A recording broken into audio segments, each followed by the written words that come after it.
olá, bom dia, quase boa tarde, 11h45 da manhã, horário de Brasília. Está começando Opinião no Ar, notícia com opinião. Hoje, 3 de dezembro, é aniversário das cidades de Alagoinha, na Paraíba, Iguape, aqui em São Paulo, General Carneiro, em Mato Grosso e Sobradinho, no Rio Grande do Sul. Parabéns para essas e outras cidades que fazem aniversário hoje, dia do aniversário também do André, nosso diretor de imagens. André, tudo de bom para você. Felicidades. E hoje é o dia do delegado de polícia. Parabéns para todos os delegados e eles têm a ver com o nosso assunto de hoje. Bom dia, Amanda. Bom dia, Silvio. Pois é, bom dia. Estamos em boa companhia. Parabéns ao André, aos delegados de polícia. Daqui a pouco a gente conta o nosso tema, né? É isso aí. Bom dia, Rodrigo Constantino, que nos acompanha diariamente lá da Flórida, nos Estados Unidos. Bom dia, Consta. Bom dia, Lacombe. Bom dia, Silvio, Amanda e todos que nos acompanham. E você pode acompanhar a Opinião no Ar também pelo YouTube e pelas redes sociais da Rede TV, Twitter, Facebook, Instagram. Temos o nosso Twitter oficial, o Instagram oficial. Participe, @Opinião Rede TV. Mande aí o seu comentário, a sua pergunta, usando sempre a hashtag Opinião no Ar. E o nosso assunto de hoje é o seguinte: segurança pública. Falamos do novo cangaço. Outro dia, dia 25 agora, dia 26, na verdade. O ataque foi dia 25, dia 26. A gente estava falando disso aqui no programa, né? Araraquara, aqui em São Paulo, foi atacada por um bando de criminosos. E depois disso, poucos dias atrás, houve 3 novos ataques. A Floraí, no Paraná, Criciúma, em Santa Catarina e Cametá, no Pará. Como combater essas quadrilhas e levar segurança à população. Atendendo a milhares mesmo, de pedidos, estão de novo aqui com a gente no estúdio para falar desse assunto o deputado federal, Capitão Derrite. Capitão, muitíssimo obrigado pela participação mais uma vez. Bom dia. Bom dia, Lacombe, Amanda, Silvio, Constantino e o nosso comandante Luca. Também é um prazer estar aqui novamente. Pois é, Coronel Diógenes Luca, especialista em segurança, está aqui com a gente também, fundador e ex-comandante do GAT, o Grupo de Ações Táticas Especiais da Polícia Militar de São Paulo. Obrigado pela presença mais uma vez, Jorge. Eu que agradeço, Lacombe, Amanda, bom dia, Silvio, deputado Capitão Derrite, e você que pediu esse programa novamente para a gente discutir segurança pública. Pediram que a gente voltasse ao assunto e com o coronel e o capitão. Então, vamos lá. 11h49, horário de Brasília, a gente vai direto à redação do Rede TV News para conferir as principais notícias do dia. A economia brasileira registrou crescimento recorde de 7,7% no terceiro trimestre de 2020, na comparação com os 3 meses anteriores. Os dados do PIB, o Produto Interno Bruto, foram divulgados hoje de manhã pelo IBGE e o Guilherme Lopes tem as informações ao vivo para a gente. Bom dia, Guilherme. Oi, Lacombe. Bom dia a todos ligados com a gente. O crescimento recorde do PIB de 7,7% merece 2 destaques. A alta da indústria de transformação, que cresceu 23,7%, e a do comércio, que subiu 15,9%. Esse resultado da economia confirma a saída do Brasil da chamada recessão técnica, causada pela pandemia de coronavírus, mas ainda não recupera as perdas do ano. Técnicos do IBGE indicam que a economia do Brasil está no mesmo patamar de 2017. Lacombe, uma outra informação desta quinta-feira vem de São Paulo. Desembarcou nesta manhã no aeroporto de Cumbica um lote com 600 litros de matéria-prima para a vacina Coronavac, do laboratório chinês Sinovac. De acordo com o Instituto Butantan, o insumo pode ser transformado em até 1 milhão de doses contra a Covid-19. Mais informações no portal redetv.com.br e no Rede TV News, às 7h30 da noite. Uma boa tarde a todos. 11h56, horário de Brasília, Opinião no Ar de volta para falar mais uma vez do novo cangaço, o ataque de quadrilhas, né, de assaltantes de bancos a pequenas e médias cidades por todo o Brasil. O problema começou lá na década de 90, o tal do novo cangaço pelo Nordeste. Já passou por Mato Grosso, Minas Gerais. O Pará teve, nos últimos 4 anos, 51 casos desse tipo.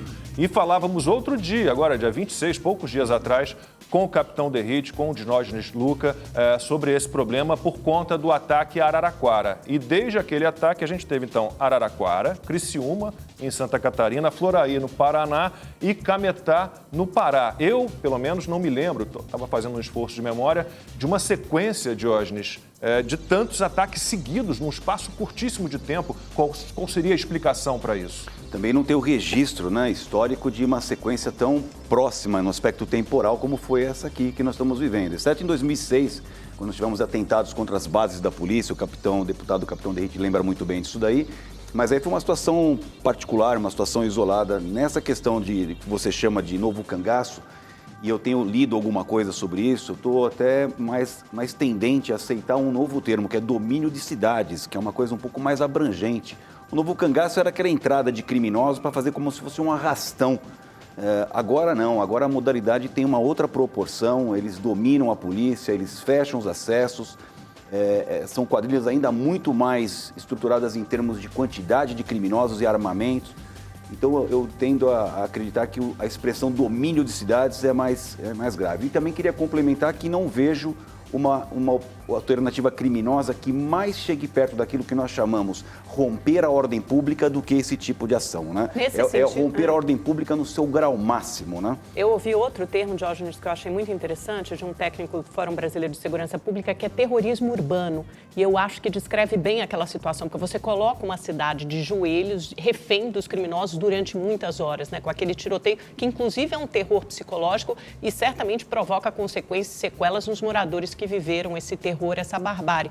E esse técnico, inclusive, defendia que isso fosse enquadrado na lei de terrorismo, na lei antiterrorismo. Eu achei até Acho que seria válido. Um bom caminho começarmos a dar a esse tipo de ação criminosa a importância devida para um novo enquadramento. Não dá para nós, por exemplo, ao capturarmos esses criminosos, puni-los apenas pelo porte de armas de uso restrito, explosivos, né, deputado? Isso. Furto qualificado, não dá para ser mais assim, né? Nós temos que realmente dar uma resposta diferenciada, porque isso é o maior rompimento de ordem pública que a gente pode imaginar. Pois é. Agora, capitão, eu acho que essa é uma pergunta que passa pela cabeça de todo mundo que está nos assistindo. Dá para dizer que tem um comando central por trás de tudo isso? É o PCC? Silvio, no estado de São Paulo especificamente, mas no Brasil de forma geral, dificilmente uma ação criminosa com esse vulto, desse tamanho, não ocorre passando pelo PCC, pelo crime organizado.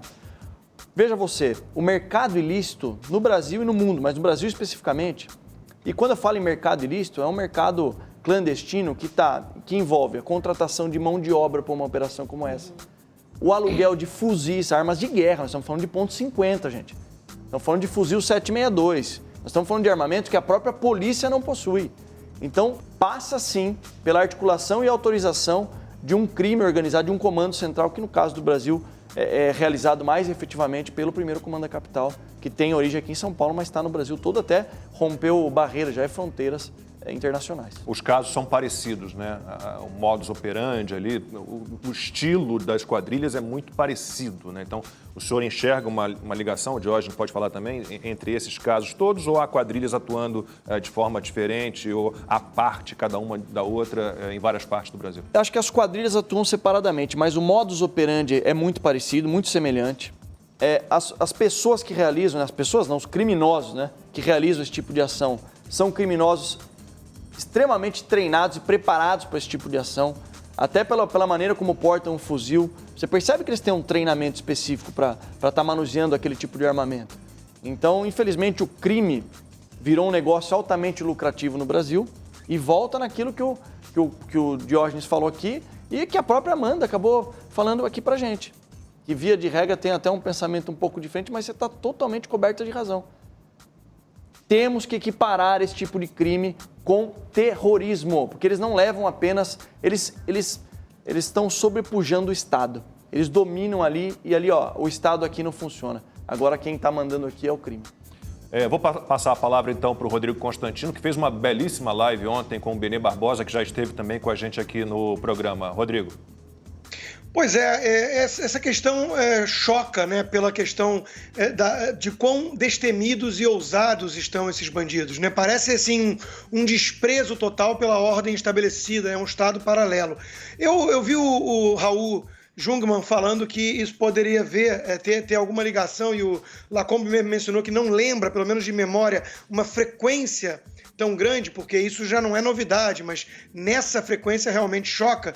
A teoria do Raul Jungmann foi de que poderia ter a ver com a pandemia e viagens marítimas serem canceladas e tudo, e apertou o cofre. dessas organizações. Eu queria a opinião, principalmente do deputado, do coronel também, queria ver o que eles acham sobre isso. Quer, Diógenes, quer começar? Eu tenho muito apreço por essa hipótese, até porque temos um comparativo. Não sei se vocês lembram na época dos sequestros, os grandes empresários na década de 90. Eu lembro bem porque... Virada dos Pois anos então, 2000. Eu conheço um caso bom, aquilo tem uma causa, né? Diógenes, eu comecei a minha carreira nessa época. O prefeito de Santo André, eu conheço um caso... Durante, sei lá, 2, 3 anos, eu praticamente só trabalhava assim, fazendo plantão, a gente chamava de plantão de sequestro. Eu ficava normalmente na porta da casa do sequestrado, aguardando alguma novidade, alguma informação. Era um trabalho horrível, horrível. Você tinha que lidar com aquela família entrando e saindo, que já estava numa tensão danada, uma época terrível. Na virada para os anos 2000, houve uma escalada absurda de sequestros no estado de São Paulo. 2000, 2001, 2002, você teve, entre outros casos, o Washington Oliveto, você teve Abílio Diniz, Celso Daniel, entre vários casos. Todos esses casos, mas eu queria trazer... Era o grande calcanhar da segurança pública. Que vai ao encontro daquilo que o Rodrigo traz aqui, que o ex-ministro Raul Jungmann também fala. Foi o plano cruzado, né? Aquele confisco de dinheiro, que todo mundo ficou sem liquidez no mercado, isso deu um baque no grande narcotráfico, né? As pessoas não tinham dinheiro para comprar droga e quando você tem uma empresa, e é uma empresa, o tráfico de drogas, uma empresa regular, ela pede um empréstimo financeiro, ela pede um empréstimo bancário, o traficante ele tem que pagar ou ele morre.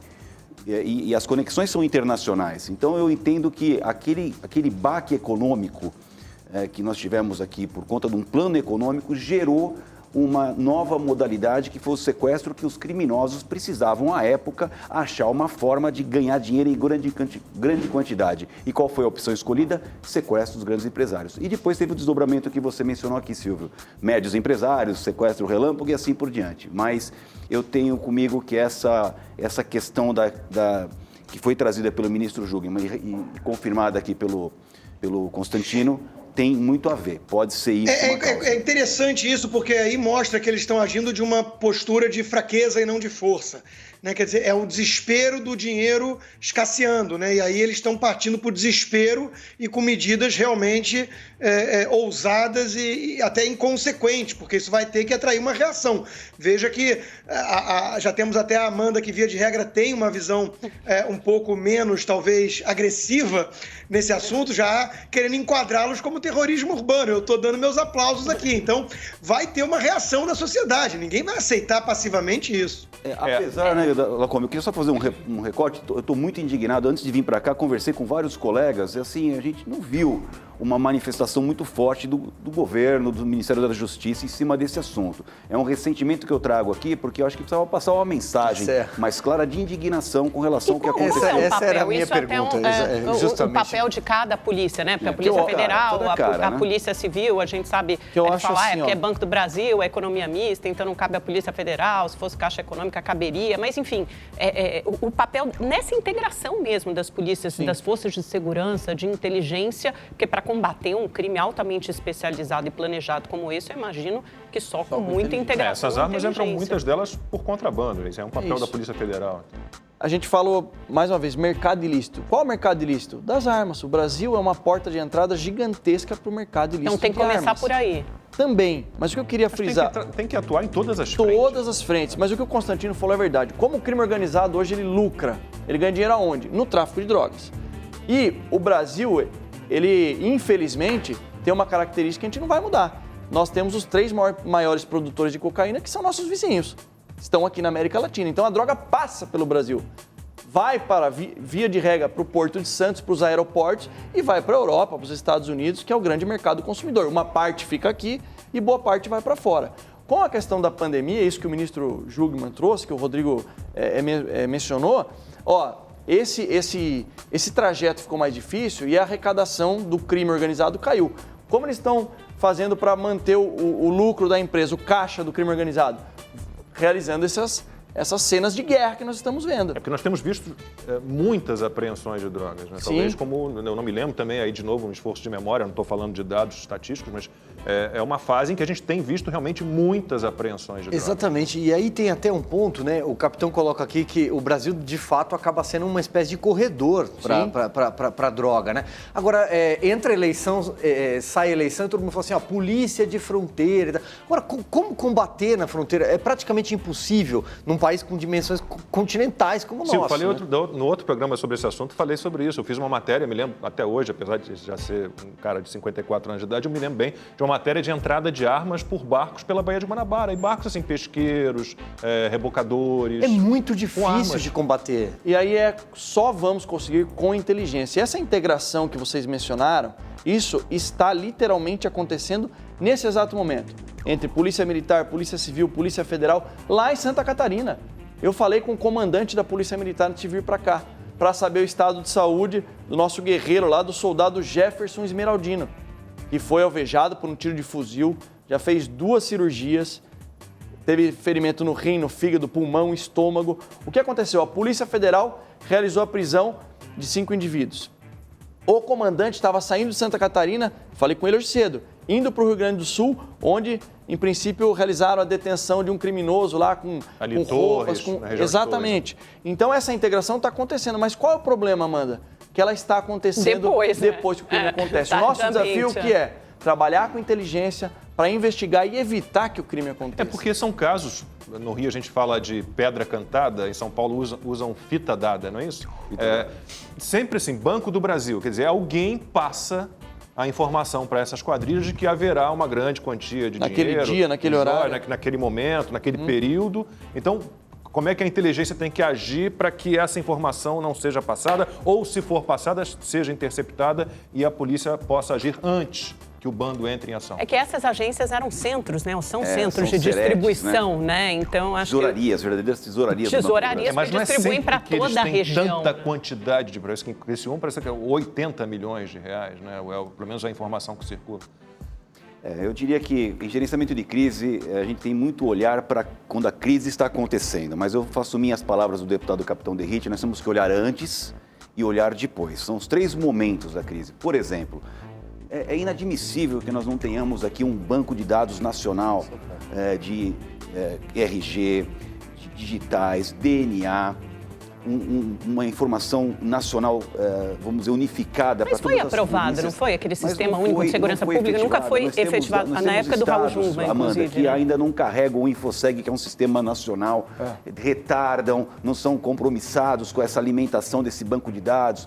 Então, o que acaba acontecendo? O sujeito, fica muito difícil a investigação, fica muito difícil o acompanhamento, quando você não tem um banco de dados nacional voltado aí ao combate preventivo ao crime. Mas isso é uma resistência das polícias estaduais? Há uma resistência isso é ou uma falta, eu diria, de interesse também. Acho que a questão política, né, mas deputado? Mas de quem? Onde é que se resolve? Sabe, assim, que eu achei, e eu acho que o governo do presidente Bolsonaro deve avançar nesse sentido.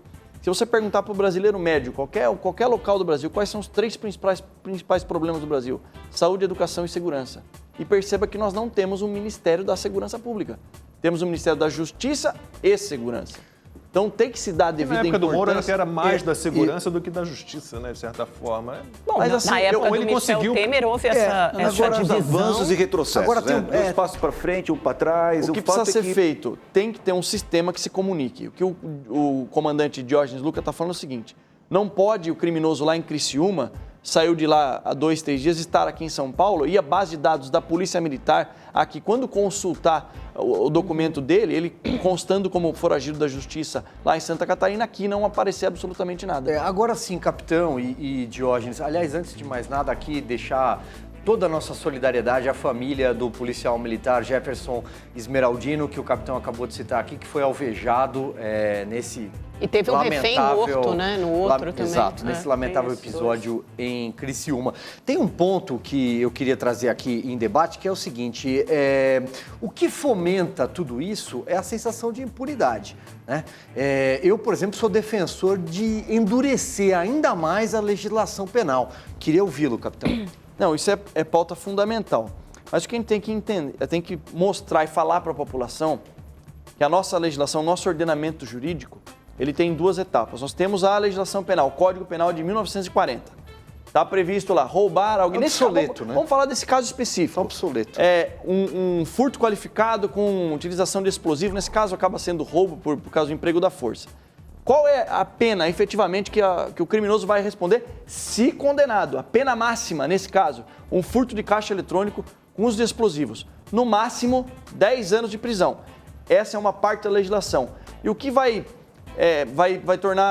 cuidar da vida do criminoso após preso, na detenção, é a Lei de Execuções Penais. Então tem a legislação penal, o Código Penal. A Lei de Execuções Penais vem e fala o seguinte, Silvio, olha, 10 anos, que é muito difícil ser condenado na pena máxima no Brasil, porque existe um garantismo absoluto. Parêntese, tá? As VEPs, a vara de execução penal, é frouxa. Na maioria das vezes é frouxa. Sim.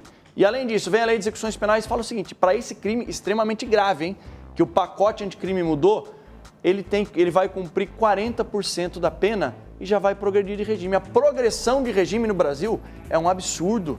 Você está punindo a sociedade, e o criminoso, ele não é punido. Então, um crime grave desse, 10 anos, um cara que cometeu um terrorismo, como a Amanda citou aqui, se preso, vai ficar, no máximo, 4 anos e já é posto em liberdade. Eu queria até perguntar para o Constantino se nos Estados Unidos o que aconteceria em termos de legislação se um criminoso fosse preso numa ocasião como essa.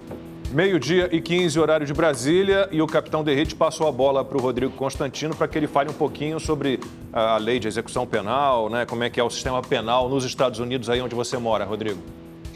Pois é, nada comparado ao Brasil, né? Não tem essa mesma leniência, não tem essa coisa da maioridade que virou um grande incentivo a bandidos novos, né, que cometem crimes cada vez mais hediondos e estão nas ruas poucos anos depois.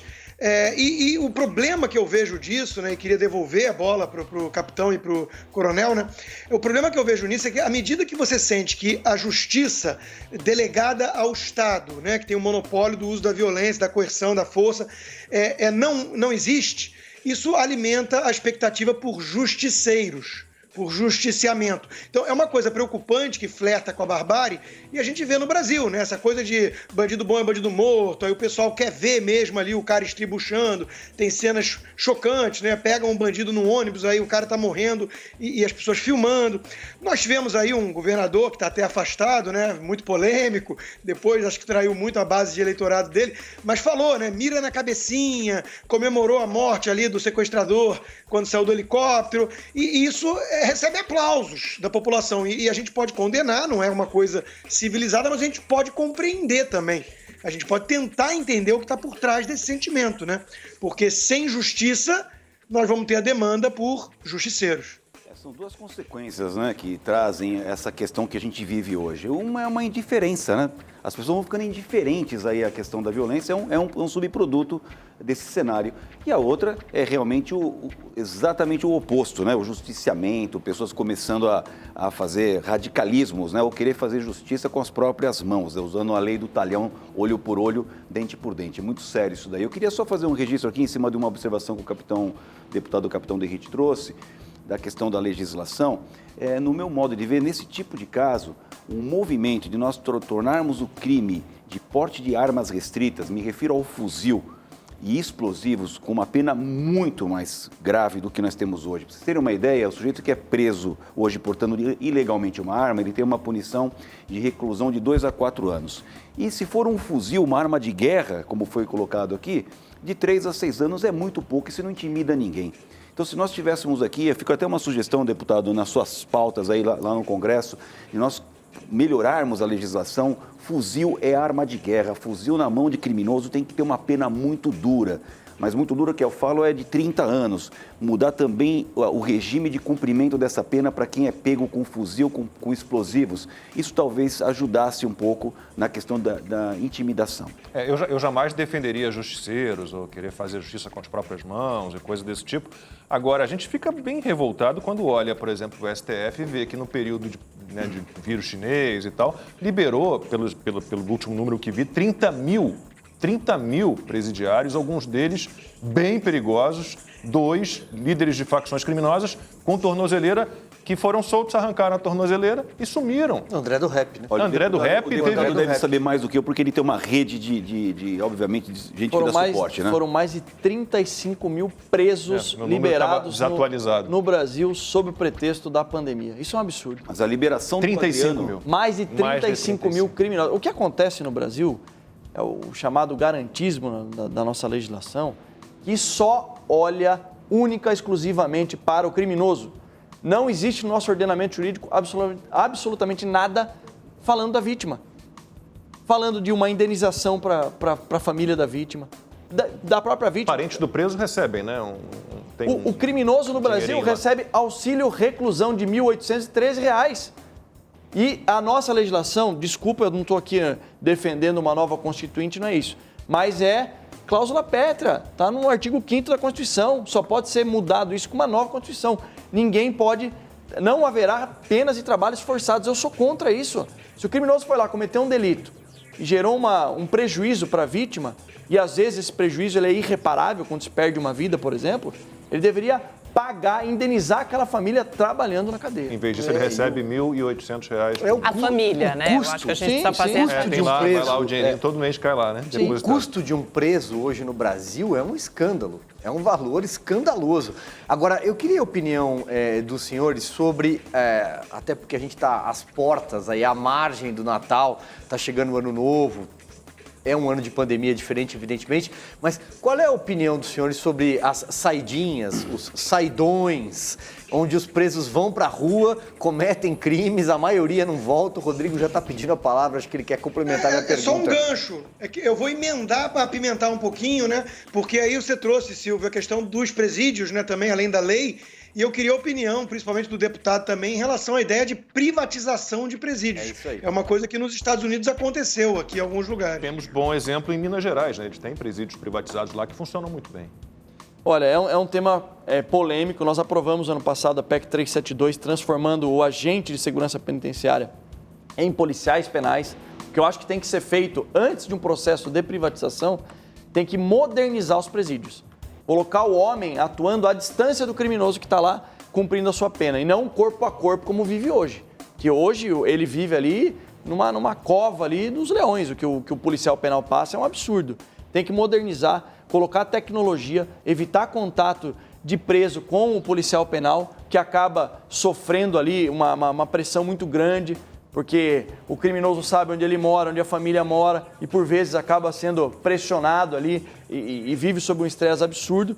Mas essa ideia de privatização é algo que tem que ser discutido. Mas antes disso, eu sou favorável a dar condições dos policiais penais exercerem o seu trabalho num presídio moderno, com tecnologia. E além disso, Constantino, eu vou além, endurecendo a legislação penal, encarecendo o custo do crime, alterando a lei de execuções penais, o número de presidiários no Brasil tende a diminuir drasticamente. Mas não é preciso, para apimentar mais ainda a discussão, fazer isso de uma forma proporcional? Porque hoje a gente tem, enfim, não chequei aqui, mas sei lá, terceira ou quarta maior população carcerária do mundo, né? Os Estados Unidos, onde Constantino está, tem a primeira. Quer dizer, endurecer a legislação penal em casos como esse, de organizações criminosas, de crimes planejados, com uso de explosivos, fuzis, colocando a vida de milhares de pessoas em risco, de uma cidade em risco. E, por outro lado, aquele pequeno traficante, às vezes o critério não é nem claro para saber se ele está portando droga, se é usuário, o pequeno traficante. E, no fim, esse cara acaba virando massa de manobra dentro da prisão, cooptado por esses chefes de organizações criminosas que atuam dentro do presídio. Então, qual a diferenciação que deve fazer isso para não punir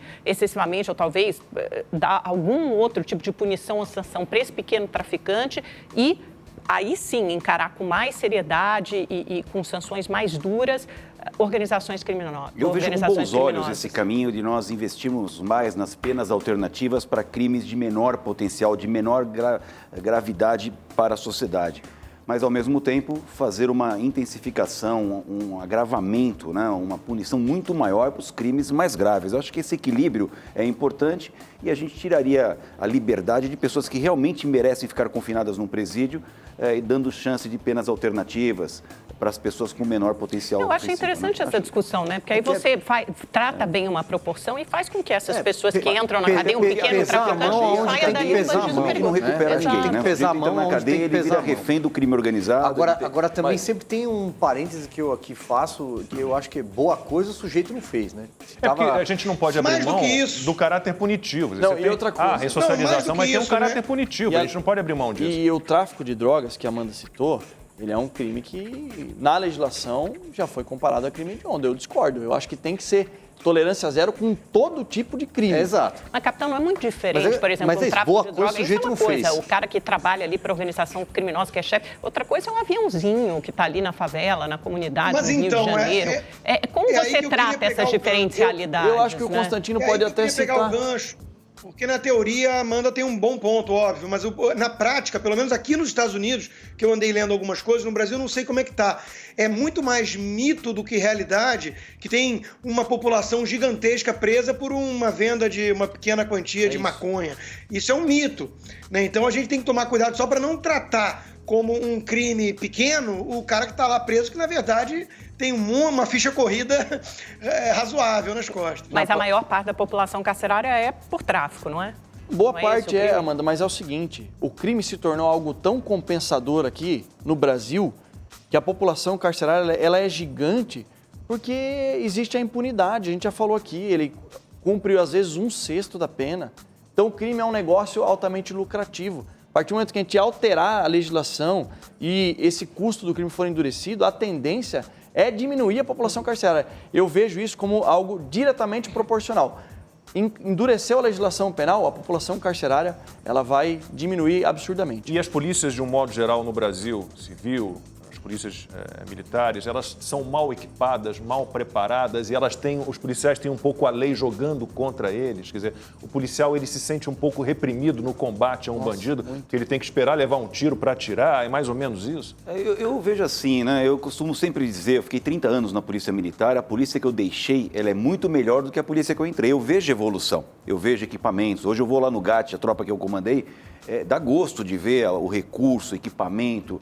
Então, houve uma evolução nesse sentido. Por outro lado, essa questão que o deputado traz aqui, o policial ele se sente enxugando gelo, com o ralo entupido e a torneira aberta. É um trabalho, né? Eu fiz aqui um comentário, depois a gente mudou um pouco o assunto, mas a liberação do Adriano, por exemplo, ela foi tão impactante para os policiais que ela tira a energia do policial quando uma audiência de custódia, tem lá muito mais preocupação de como o sujeito foi preso, a opinião dele do que o próprio trabalho que o policial teve para levá-lo naquela condição. Toda essa inversão de valores suga a motivação, tira a energia do policial, ele se sente desprestigiado, se sente desprotegido, se sente solitário e, consequentemente, isso tira também boa parte do seu impulso para o trabalho. Né? O capitão pode falar um pouquinho da audiência de custódia, né? Não, a audiência de custódia, o que acontece? Ela entrou no nosso ordenamento jurídico por conta de um tratado internacional, o famoso Pacto de São José da Costa Rica, que o Brasil foi signatário. E como um tratado internacional entra na nossa legislação? Através do voto no Congresso Nacional. Inclusive, se for tratado sobre direitos humanos e tiver mais do que 3/5 de aprovação, entra com força de alteração da Constituição, força constitucional. Entra como uma norma constitucional, como se fosse um texto da Constituição. É muito bonito falar em audiência de custódia nos países da Europa, em Portugal, onde você atravessa o país em 2-3 horas via terrestre. Mas falar o que é audiência de custódia? É a obrigatoriedade de se colocar um preso em no máximo 24 horas após a prisão, na presença de um juiz de direito. No Brasil, isso é inexequível, pelas dimensões continentais que nós temos aqui. O meu projeto de lei, o PL 422/2020, é para acabar com a audiência de custódia. Por quê? Porque na legislação fala o seguinte, se esse preso não for posto na presença de um juiz em até 24 horas, tem que ser solto. É para relaxar a prisão. Isso é um absurdo. Mas, por outro lado, isso também é porque a gente tem uma grande parte da população carcerária que é de presos provisórios, né? Aí você não tem o risco de agravar esse problema, ou não? Não, creio que não. A maior parte é provisória por conta da... Não vou aqui criticar o Poder Judiciário, mas pela demanda muito grande e isso vai se acumulando. Eu acho que é uma questão assim, de não dar conta da demanda. A questão da audiência de custódia no Brasil acaba sendo mais um fator de impunidade para o criminoso. O senhor não vai criticar o Poder Judiciário, mas eu vou, né? Porque vai lá o policial militar, o policial federal, se esforça, arrisca a vida, coloca o pescoço a prêmio para prender criminosos que depois são soltos pela nossa justiça. Esse é o Brasil. Agora, tem aqui uma pergunta, Diógenes, o Washington Felipe, que nos acompanha pelo YouTube, faz Opinião no Ar com a gente. Ele pergunta o que os senhores poderiam sugerir como forma de acabar com a comunicação entre os criminosos que estão encarcerados, que estão dentro da cadeia, com o mundo externo. Imagino que ele fala também de celular, né? Essas apreensões que a gente acompanha toda hora, pessoas tentando entrar com coisas dentro dos presídios. O deputado Capitão Derrite, ele deu já uma letra em cima daquilo que a Amanda colocou, né? Nós temos hoje um sistema prisional que todas as cadeias estão superlotadas. No tempo que eu trabalhava na ativa, a gente costumava dizer que um presídio que tem mais de 500 presos, quem manda é o preso, não é a administração. E por conta disso, muitas vezes, justiça seja feita ao trabalho dos excelentes policiais penais que nós temos aí, gente de muita qualidade que faz um esforço danado. Mas, obviamente, as condições muitas vezes faz com que haja aí, por exemplo, entrada de celular. É uma vergonha, na verdade, o que acontece de ter criminosos comandando o crime de dentro da cadeia por conta de celular, drogas e armas que entram em presídios. Eu mesmo, numa operação que fui na Penitenciária do Estado há muitos anos atrás, fui alvejado junto com colegas policiais por conta de armamento que estava dentro do presídio. Portanto, nós temos aí uma situação muito complicada nessa questão, precisa realmente investir em presídio não dá muito voto, muitas vezes para o executivo, né?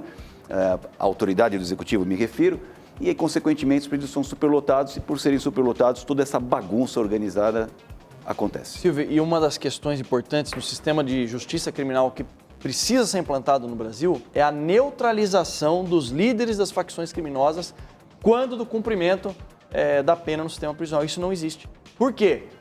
Além da questão dos celulares, a gente tem inúmeros casos de advogados que depois foram presos posterior a investigações, que têm garantido na Constituição, aquela questão lá do parlatório, de conversar, e ficam, ou seja, o líder da facção criminosa continua mandando na facção criminosa, mesmo após preso.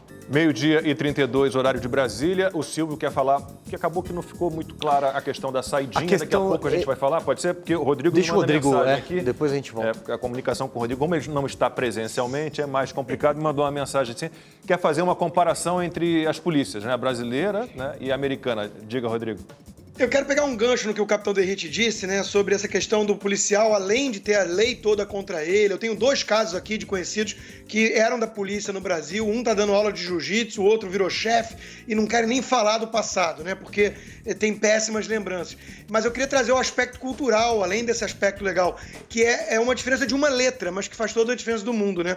O policial no Brasil, ele tem uma espécie de estigma social, né? Ele é mal visto, hoje é o dia do delegado, eles sabem disso. Aqui é estima, né? Aqui são vizinhos, primeiro que ganham muito melhor, né? Segundo que eles são vizinhos, eles vêm com um carro de xerife para casa e o carro fica estacionado em frente às casas. Eu tenho vários vizinhos aqui, né? Então, há um certo orgulho, uma ostentação com orgulho do que faz. Enquanto que no Brasil o sujeito, até por questão de perigo, de risco, esconde às vezes a farda. Então tem que mudar essa questão cultural. Aqui estão tentando trazer, a esquerda, movimentos como Black Lives Matter, estão tentando trazer a estigma, né? Essa manifestação toda de defund the police, tirar recurso, demonizar a polícia como se ela fosse toda racista e tudo. Isso é uma tentativa de ir minando a estima do policial e trazendo, então, a estigma. Isso é uma diferença que eu vejo muito perceptível entre Brasil e Estados Unidos. Boa comparação, Silvio. Não, eu queria voltar no tema das saidinhas, os saidões, tem cada nome, né? Eu queria ouvir a opinião dos senhores sobre essas liberações, porque o que acontece? O criminoso vai pra rua, por exemplo, agora em Natal, vai acontecer. Depois não volta, comete crimes, né? Também é frouxa a nossa lei nesse sentido. O que os senhores acham? Posso, deputado? Claro, eu vejo que a Lei de Execuções Penais, ela foi criada, se a gente olhar o preâmbulo e a própria lei, nós vamos perceber que ela foi feita para poder ajudar o sujeito a ser reintegrado na sociedade. Isso eu vejo como um lado positivo, até porque ele vai sair dali mais cedo ou mais tarde. Ocorre que na teoria, na prática a coisa é outra, né? Essa questão da saidinha eu vejo como uma excrescência, uma coisa mais absurda que pode ter, até pelo histórico de registro que nós temos, de pessoas que têm um bom comportamento, acabam tendo um bom comportamento, usam esse privilégio quando concedido e depois não retornam. Então, por si só, já vejo que deveria ser cancelada essa possibilidade, e essa é a minha opinião com relação a Tem uma porcentagem de quem não retorna? Alguém tem isso de cabeça? Grande. Não tenho de cabeça esse número, mas assim, todas as vezes que acontece, a gente tem registros de muita gente que acaba não voltando. Amanda, além da porcentagem ser muito alta dos criminosos que não voltam para os presídios, a gente tem uma porcentagem gigantesca de reincidência criminosa durante esse período que eles estão afastados. Então, a saída temporária, que era para ele ir lá no Natal, passar com a família, etc. e tal, ele sai para cometer crimes. E foi por conta disso que eu apresentei um projeto de lei, viu, Silvio? 4086 de 2019, foi um dos primeiros projetos de lei que eu apresentei, porque eu sofri na pele, 16 anos como policial, eu vi isso daí. Me lembro de um caso fatídico na Rota, quando abordei um criminoso que tinha inúmeras passagens pela polícia, prisões, condenações, que são coisas difíceis. Eu lembro que ele tinha sido condenado por latrocínio, crimes graves, latrocínio, roubo, formação de quadrilha, homicídio. E aí eu falei para ele, quanto tempo você passou preso? Eram 4 ou 5 crimes graves. No total, 12 anos, que é muito pouco. Eu falei assim, viu, você está na saída temporária, e agora? O que você está fazendo para se sustentar? Você está trabalhando? Não, não trabalho não. Ele me falou que ele soube investir o dinheiro do crime. Nossa. Ele possuía casas de aluguel com o dinheiro do crime e lucrava com isso. Então, no Brasil, está mais do que claro que existe uma impunidade absoluta com o criminoso, o garantismo penal absurdo, somente olhando para o criminoso, não olhando para a vítima, e o reflexo é isso. Então, a deputada Maria do Rosário, que disse que a culpa de todos esses casos de cidades pequenas e médias invadidas por bando de criminosos não é do atual governo, que flexibilizou as armas. Acho que a gente pode entrar um pouquinho nisso. Não estou dizendo que a posse e o porte, impediria ações desse tipo. Não estou dizendo que ninguém vai enfrentar esses bandidos com fuzis, bazucas, com pistolas e revólveres. Ainda que haja um caso em São Nicolau, no Rio Grande do Sul, no ano passado, né, de um sujeito que reagiu a uma investida de um bando desse com um revólver e conseguiu impedir que eles agissem. De que maneira essa sensação que os bandidos teriam se os brasileiros, de um modo geral, pudessem ter, os brasileiros de bem, cumprindo todas as regras rígidas para ter acesso às armas, será que não mudaria um pouco? Será que eles não pensariam, vou entrar numa cidade, mas essa cidade está toda armada, ou a grande parte dela está armada? Rodrigo Constantino fez uma live com o Benê Barbosa, de quem sou muito fã, ontem, e eles falaram muito sobre isso. Eu concordo completamente, porque o que ocorre no Brasil, primeiro tem que deixar claro, o que foi flexibilizado foi a posse de arma. Não, e eles não compraram os fuzis e as bazucas legalmente. Exatamente. Esses bandidos todos não foram numa loja. Enfrenta esses bandidos, gente. Imagina se algum Mas vai poder fazer a dúvida que você coloca na cabeça de um bandido. Explosivos. Na verdade, a polícia enfrenta, assim, às vezes até com uma arma inferior. Infelizmente, acaba muitas vezes levando ao pior. Aqui, né? São Nicolau. Eles formam aquelas barricadas, eles impedem, na verdade, né, a saída das polícias. Notícia de 29 de março de 2019, da 0 Hora. Armado com revólver, morador atira em quadrilha que portava fuzil e evita ataque a banco. Tudo bem, é um caso isolado. Mas se a gente joga ali a dúvida na cabeça desses bandidos, eu vou agir. E esses caras... É o fator dissuasão, né? O fator dissuasão. Você sabe que pode encontrar pessoas armadas que vão reagir. Isso diminui a lucratividade do crime, né? E o que acontece no Brasil? O criminoso, ao contrário, ele tem a plena certeza que ninguém vai estar armado. Vamos pensar numa ação como essa. A polícia consegue chegar, fazer um cerco, os criminosos começam a fugir, porque é o que acontece. Os criminosos começam a fugir. Ele vai pular dentro da casa de alguém, sabendo que ali tem provavelmente tem um cidadão ali que possui uma arma de fogo? Vamos usar aqui o exemplo. Se ele está com fuzil, acho que ele pode pular dentro da casa de alguém. Ele pode pular, mas sabendo que ele vai tomar tiro, Amanda, mesmo sendo um 32, ele vai ficar com muito medo. Sim, agora, hoje em dia, ele pula, ele entra na casa, ele rouba, e não só nesse caso específico. Vamos pensar no roubo à residência, que a gente combatia muito aqui em São Paulo, a Rota combate muito. Ele entra na casa, tira a dignidade de toda a família, faz as pessoas reféns, porque ele tem a certeza que não tem ninguém armado, que a chance de ter alguém armado ali, ela é irrisória. Países aqui da América Latina, eu uso o exemplo do Uruguai, onde a posse de arma de fogo e o porte ele é muito mais flexibilizado, o número de crimes violentos praticados com arma de fogo por criminosos, ele é infinitamente inferior ao do Brasil. Dos 25 países mais armados no mundo, o Paraguai também está nessa lista, né? Nenhum deles está entre os primeiros com maiores índices de criminalidade e de violência. Mas há vários estudos que dizem o contrário, né? Que quanto mais armas em circulação, mais armas disponíveis para o crime organizado. O Constantino pode até trazer números dos Estados Unidos que tem estados com posse e porte, outros que não têm. Eu acho que porque a arma utilizada pelo criminoso não é uma arma comprada com nota fiscal em loja. Claro que não, é uma arma desviada. Muitas delas vem do mercado legal. Então você não tem como quantificar. Eu queria dar uma sugestão, sabe, em cima. A questão da arma pode ser mas sempre polêmico esse tema, né? mas eu acho que tem um ponto que a gente pode seguir os americanos, que é follow the money, né? Siga o dinheiro. Eu acho que nós podíamos investir muito mais em recursos ou em tecnologia para poder, porque esses caras não vão colocar o dinheiro em banco, eles vão comprar imóveis com dinheiro em cash.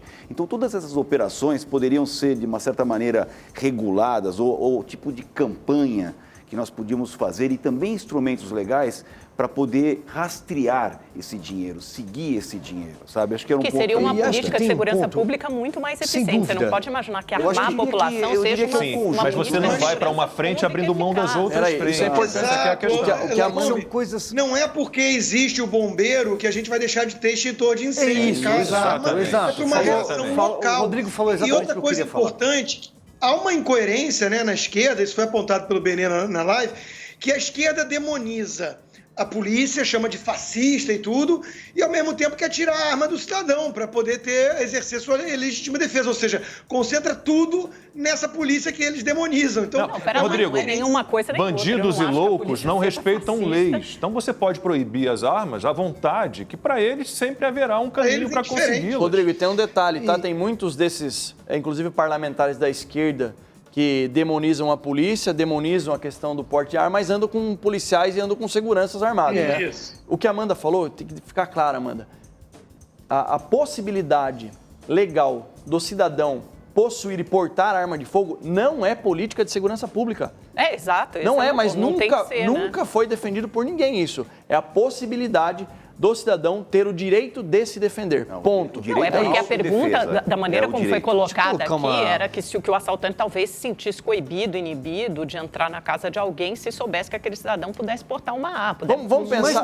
Mas vai estar. Ele estará. Vai estar coibido, mas vamos nos colocar no vamos supor que nós somos aqui uma quadrilha e nós vamos efetuar um roubo. Temos a cidade aqui de Osasco e a de Barueri. Em Osasco, nós temos a certeza que 99% da população possui arma de fogo em casa. E Barueri não tem. Onde você vai querer realizar o crime? Eu acho que se você colocar a pergunta, a resposta parece óbvia, mas também existe uma outra corrente de pensamento que acha... Amanda. Não, ela é óbvia. Mas isso... Curioso. Isso vem daquela coisa meio de dissuasão, né, da época da Guerra Fria. Então, se os dois têm os armamentos, né, as armas nucleares, então nem Estados Unidos atacam, nem União Soviética ataca, né? Acho que é mais ou menos essa linha de pensamento, essa linha de raciocínio que dá origem a isso. Agora, por outro lado, existe uma outra vertente que defende o seguinte: bom, se você souber que o cara lá, o cidadão, está armado, mas você souber que a sua quadrilha está muito mais bem armada que ele, você também pode invadir essa casa para também roubar essas armas. Pode se tornar um atrativo, por outro lado, também. Você vai desviar essa arma legal para um mercado ilegal. Você também pode colocar esse raciocínio. Antes de passar a palavra para o Constantino, eu trabalhei muito tempo com um câmera, o Portuga, que era muito espirituoso, e ele dizia, nós não temos bang-bang hoje, não temos bang-bang, nós temos bang, porque a gente só leva tiro. Então é só bang, não é bang-bang. Rodrigo, Constantino. Não, exatamente esse é o ponto, né? O Gandhi dizia que olho por olho a humanidade acabará cega. Mas olho por rosas, aí um lado só que vai acabar cego, que é o lado Não, vamos investir na polícia, que é quem tem que nos defender. Eu acho que a resposta é investir em boas políticas de segurança pública na polícia, aí é que está a resposta. Curioso até. Aqui nos Estados Unidos, né, é associado aos republicanos mais conservadores a visão de patriotismo maior e de arma. Né? Enquanto que os democratas mais progressistas, mais à esquerda, não são muito patriotas e também não querem arma, né? Querem desarmar, inclusive, os outros, né? Olha que curioso, tem umas pesquisas que mostram que quem coloca bandeira americana nas casas sofre menos assalto. Por quê? Porque já é associado que o sujeito tem uma bandeira americana ostentando na casa, ele é patriota, ele é republicano, ele tem arma em casa.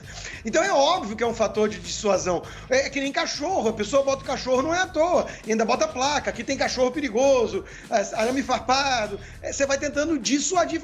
E tem até umas placas curiosas, né? Esse estado aqui pode receber a bala bandido, o estado vizinho não, né? Lá tem desarmamento, vai pra lá. Olha, então, assim... Diga, Rodrigo. O Rodrigo só me lembrou de um dos meus filmes favoritos, que é Gran Torino, Clint Eastwood. Não, Constantino, mas não tem porque assim, isso vem de um estudo antigo, né? Acho que era John Locke o nome, que ele mostrou que, né, quando você armava os estados que se armaram depois que veio essa política de permitir ou de flexibilizar as armas, esses estados registraram índices de segurança maiores, e depois veio um estudo mais recente, acho que de 2017, se não me engano, da Universidade, acho que de Michigan, mostrando que que isso foi mal feito, que, na verdade, os estados que liberaram as armas, mas tinham políticas mais restritivas, eles conseguiram índices de segurança, atingiram índices de segurança melhores. Esse era o último estudo que havia disponível. Você quer ver um outro exemplo também? Onde é que ocorrem os principais atentados terroristas? Já que nós chamamos no início do programa de terrorismo urbano isso, aliás. Nas zonas livres de armas. Nas zonas livres de arma, gun-free zones, em escolas, perto de escolas, igrejas. Por quê? Porque não pode ter ninguém armado lá. O terrorista pode ser maluco, mas não é burro. Aliás, teve um caso em duas lojas do Walmart, né? Um ataque numa gun-free zone. Isso. E o bandido lá, o maluco, conseguiu matar um monte de gente. E outra numa loja Walmart que não era gun-free zone, e tinha alguém armado e matou esse cara e acabou o papo. Teve um caso pior, um terrorista que já saiu querendo cometer o crime, então ele vai ter arma de qualquer jeito. Ele foi num cinema mais longe do que um outro na casa dele, perto da casa dele, porque um cinema permitia a arma e o outro não. Ele foi no que não permitia a arma. Óbvio. 12h48, horário de Brasília, e Diógenes Lucas pediu a palavra. Vamos lá, Diógenes. Não, eu queria só seguir no rastro do último raciocínio que nós desenvolvemos aqui para falar o seguinte. Essa expressão que o bandido não tem nada a perder é uma expressão furada. Nenhum bandido que eu tive contato na minha vida como policial quer ser morto, quer ser preso nem na hora e nem deixar rastros que facilitem a sua identificação posterior. E é por isso que o somatório de obstáculos é que conduz a um bom resultado. Fala de armamento, fala de seguir o dinheiro e de outras medidas de inteligência. O somatório dessas condutas, sim, pode nos ajudar a encaminhar uma solução para esse problema que nós estamos discutindo aqui hoje. Eu não me sinto segura ainda, por exemplo, numa sociedade que é tão violenta no trânsito, com brigas domésticas. Eu não me sentiria segura e acho que muitas pessoas não se sentiriam se você soubesse que você está no trânsito, de repente uma briga boba pode terminar numa morte, porque aí é irreversível quando você tem uma arma, não é um soco no trânsito. Né? Então eu acho que assim, a gente já tem índices de violência muito altos em outras esferas, no trânsito, brigas de violência doméstica, entre vizinhos. Você armar uma população como essa, eu acho que é uma coisa que tem que ser muito bem pensada, muito bem estudada, não é trivial. E é como disse o capitão Derrite, não é política de segurança pública, é o que o Lacombe falou, tem que ser discutido na esfera de liberdades individuais. É uma discussão que está posta, eu acho que tem que ser feita, mas eu acho que tem que ser feita com todo cuidado. Mas isso é óbvio. Ninguém está defendendo aqui que se vendam armas em padarias, em lanchonetes, que qualquer um possa ter acesso a essas armas. Rigorosos, os critérios são rigorosos. E você perder a cabeça, ou você ser mal educado, cuspir no chão, jogar um lixo fora do lixo, isso é completamente diferente de você puxar uma arma e matar alguém. Então a gente espera que passe um dia, a gente espera, sinceramente, a posse e o porte, e com regras rígidas. Diga, Rodrigo. Até porque, Lacombe, na hora que a pessoa perdeu a cabeça ali, muita coisa pode fazer a guisa de uma arma. Até o carro, né, uma faca, que já é uma coisa que todo mundo pode ter. Então, quem quer matar o outro, né? Aliás, Rodrigo, Benê Barbosa sempre fala isso, né? Nos Estados Unidos, martelos são usados mais do que armas de fogo para matar, em casos de assassinato. E aí fala, mas você vai ter uma arma em casa? O Rodrigo estava mostrando, né? Ele tem uma caixa para tirar a arma dele com digital.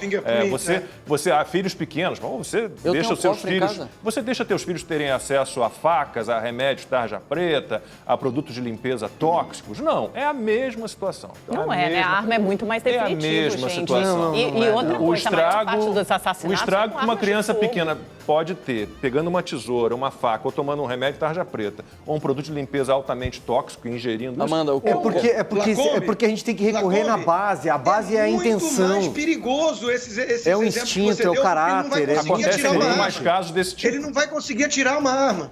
Uma arma como a que eu tenho, uma pistola, ele não consegue atirar. O problema que ocorre no Brasil é que o cidadão ele não tem opção, ele é refém.